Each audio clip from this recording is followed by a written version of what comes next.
स्थूल अर्थशास्त्राच्या संदर्भात आपला प्रश्न आहे, स्थूल अर्थशास्त्र म्हणजे काय? स्थूल अर्थशास्त्राची व्याप्ती किंवा अभ्यास विषय स्पष्ट करा. आता सगळ्यात अगोदर आपल्याला स्थूल अर्थशास्त्राचा अर्थ व संकल्पना पाहायची आहे. अर्थ याला इंग्रजीत म्हणतात मीनिंग, संकल्पनाला म्हणतात कन्सेप्ट. आता स्थूल अर्थशास्त्राचा अर्थ पहा. स्थूल अर्थशास्त्र याला इंग्रजीत मॅक्रो इकॉनॉमिक्स असे म्हणतात. काय म्हणतात? Macro economics.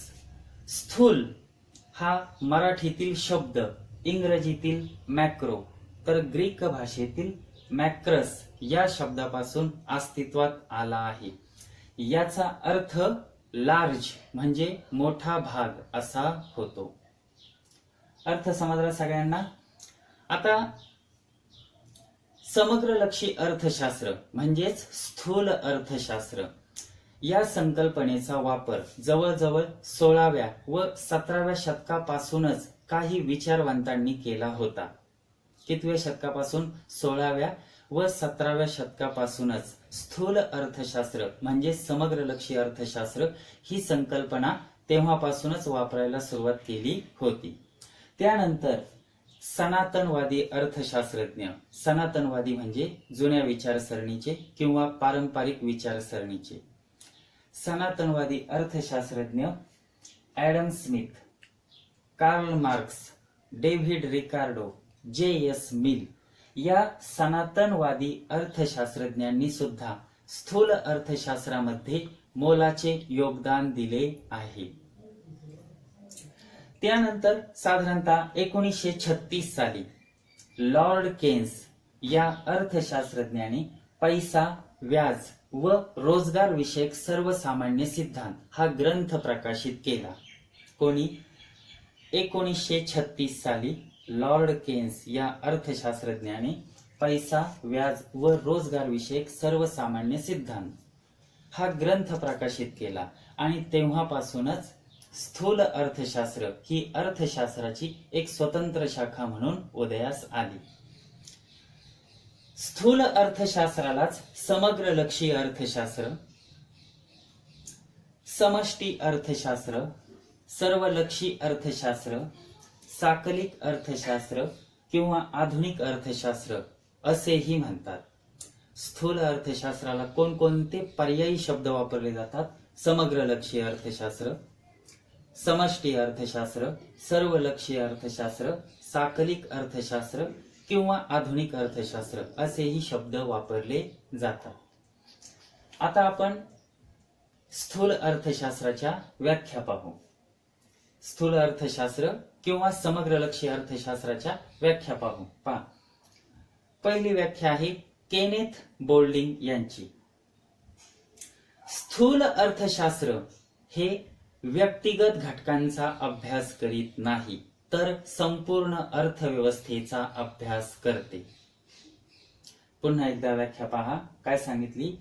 स्थूल अर्थशास्त्र हे व्यक्तिगत घटकांचा म्हणजे विशिष्ट घटकांचा अभ्यास करीत नाही तर संपूर्ण अर्थव्यवस्थेचा अभ्यास करते.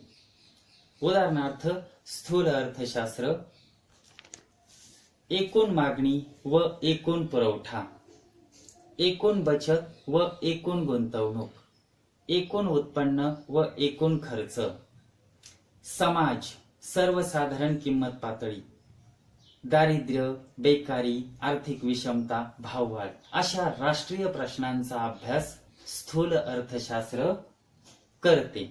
आता आपण दुसरा पाहू.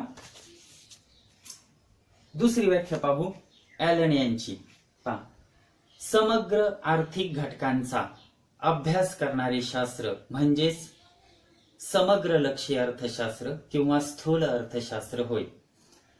ॲलन यांनी काय व्याख्या सांगितली? समग्र आर्थिक घटकांचा अभ्यास करणारे शास्त्र म्हणजेच स्थूल अर्थशास्त्र किंवा समग्रलक्षी अर्थशास्त्र. उदाहरणं तीच: एकूण मागणी व एकूण पुरवठा, एकूण उत्पन्न व एकूण खर्च, एकूण बचत व एकूण गुंतवणूक, राष्ट्रीय उत्पन्न, राष्ट्रीय उत्पादन, राष्ट्रीय रोजगार पातळी, समाज, सर्वसाधारण किंमत पातळी इत्यादी. तिसरी व्याख्या पाहतोय आपण कार्ल शापिरो यांची. प्राध्यापक कार्ल शापिरो. पहा, स्थूल अर्थशास्त्र अर्थव्यवस्थेच्या संपूर्ण कार्यपद्धतीशी संबंधित आहे. कार्ल शापिरो काय म्हणतो? स्थूल अर्थशास्त्र हे अर्थव्यवस्थेच्या संपूर्ण कार्यपद्धतीशी संबंधित आहे. सोप्या भाषेत याचा अर्थ काय होतो की स्थूल अर्थशास्त्र हे संपूर्ण अर्थव्यवस्थेचा अभ्यास करते, समग्र बाबीचा अभ्यास करते, एकूणाचा अभ्यास करते. आता आपण स्थूल अर्थशास्त्राची व्याप्ती पाहूया. साधारणतः 4 गुणांना हा प्रश्न येईल. काय प्रश्न येईल? स्थूल अर्थशास्त्राची व्याप्ती स्पष्ट करा. विद्यार्थी मित्रांनो, आपण स्थूल अर्थशास्त्र याचा अर्थ व संकल्पना समजून घेतली. एकाच ओळीत सांगतो. काय सांगितले? स्थूल अर्थशास्त्राला इंग्रजीत काय शब्द आहे? Macro economics. स्थूलला इंग्रजीत काय म्हणतात? मॅक्रो. ग्रीक भाषेत मॅक्रोस याचा अर्थ लार्ज किंवा मोठा. बरोबर. त्यानंतर आपण साधारणतः स्थूल अर्थशास्त्राचा थोडासा इतिहास पाहिला. त्यानंतर विद्यार्थ्यांना आपण स्थूल अर्थशास्त्राच्या व्याख्या पाहिल्या. बोल्डिंगची पाहिली, ॲलनची पाहिली आणि शापिरोची पाहिली. बरोबर. आता आपण स्थूल अर्थशास्त्राची व्याप्ती व अभ्यास विषय हा प्रश्न पाहू. हा प्रश्न आला तर प्रस्तावना व्याख्या हीच वरीलच लिहायची. आता स्थूल अर्थशास्त्राची व्याप्ती व अभ्यास विषय. पहिला मुद्दा आहे उत्पन्न व रोजगार सिद्धांत. पहा, स्थूल अर्थशास्त्रात राष्ट्रीय उत्पन्न व एकूण रोजगार पातळी यात वाढ किंवा घट कोणत्या कारणामुळे होते याचा अभ्यास केला जातो. आपण काय पाहतोय? स्थूल अर्थशास्त्राची व्याप्ती. काय पाहतोय आपण? स्थूल अर्थशास्त्राची व्याप्ती किंवा अभ्यास विषय. त्यात व्याप्तीतील पहिला मुद्दा पाहतोय उत्पन्न व रोजगार सिद्धांत. व्याप्ती म्हणजे विस्तार. समग्र लक्षी अर्थशास्त्र किंवा स्थूल अर्थशास्त्राची व्याप्ती किती आहे, विस्तार किती आहे. पहिला मुद्दा पाहतोय उत्पन्न व रोजगार सिद्धांत. आता उत्पन्न म्हणजे राष्ट्राच्या संदर्भात असणार. समग्र लक्षी अर्थशास्त्र कसा अभ्यास करते? संपूर्ण बाबींचा, राष्ट्रीय बाबींचा, समग्र बाबींचा. स्पष्टीकरण पहा. समग्र लक्षी अर्थशास्त्रात म्हणजेच स्थूल अर्थशास्त्रात राष्ट्रीय उत्पन्न व एकूण रोजगार पातळी यात वाढ किंवा घट कोणत्या कारणांमुळे होते याचा अभ्यास केला जातो. तसेच राष्ट्रीय उत्पन्न, राष्ट्रीय उत्पादन व राष्ट्रीय रोजगार पातळीतील बदल कोणत्या कारणामुळे होतो याचाही अभ्यास केला जातो. यामध्ये पुढे उपभोग फलन व गुंतवणूक फलन यांच्या सिद्धांतांचाही अभ्यास करावा लागतो व व्यापार चक्राच्या सिद्धांतांचाही अभ्यास करावा लागतो. थोडंसं मुद्द्याचं स्पष्टीकरण किचकट वाटेल. पुढे जसं जसं आपला सिलेबस चालेल तसं तुम्हाला समजेल. पुन्हा एकदा सांगतो. काय सांगितलं? स्थूल अर्थशास्त्रात राष्ट्रीय उत्पन्न व एकूण रोजगार पातळी, राष्ट्रीय उत्पन्न, राष्ट्रीय उत्पादन व एकूण रोजगार पातळी यात वाढ किंवा घट कोणत्या कारणामुळे होते याचा अभ्यास केला जातो.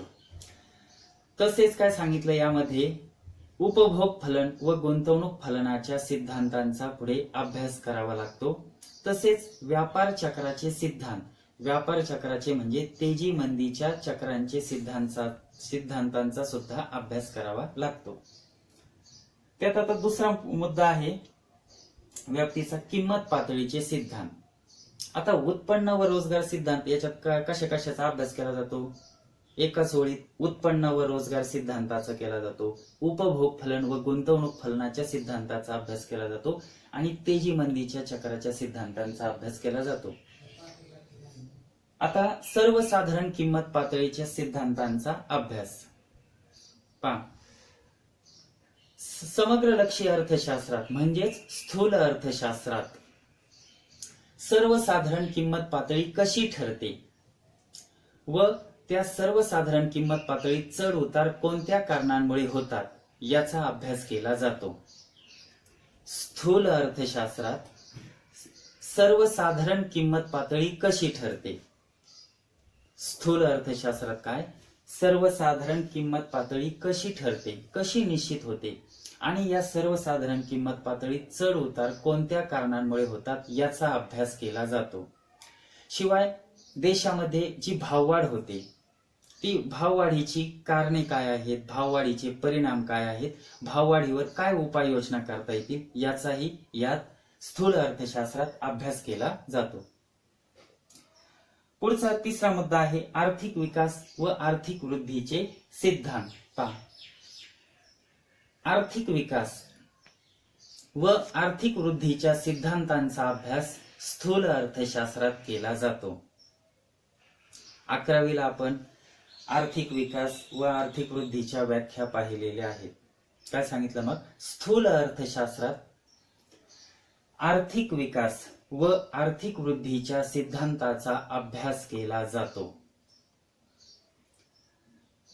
भारत असेल, चीन असेल, नेपाळ, भूतान, बांगलादेश हे जे विकसनशील देश आहेत, हे विकसनशील देश हे आर्थिक विकासासाठी प्रयत्नशील असतात आणि जे विकसित देश असतात England, America, Germany, Japan, France, Russia ते आर्थिक वृद्धीशी संबंधित असतात.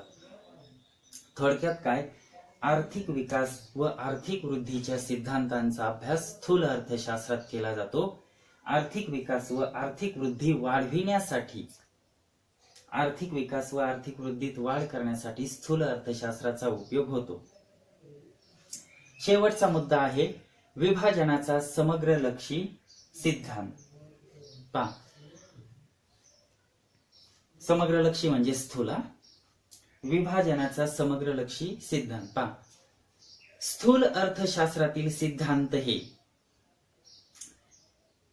खंड, वेतन, व्याज, नफा, काय सांगितलं, स्थूल अर्थशास्त्रातील जे सिद्धांत असतील ते खंड, वेतन, व्याज, नफा इत्यादीशी संबंधित असतात.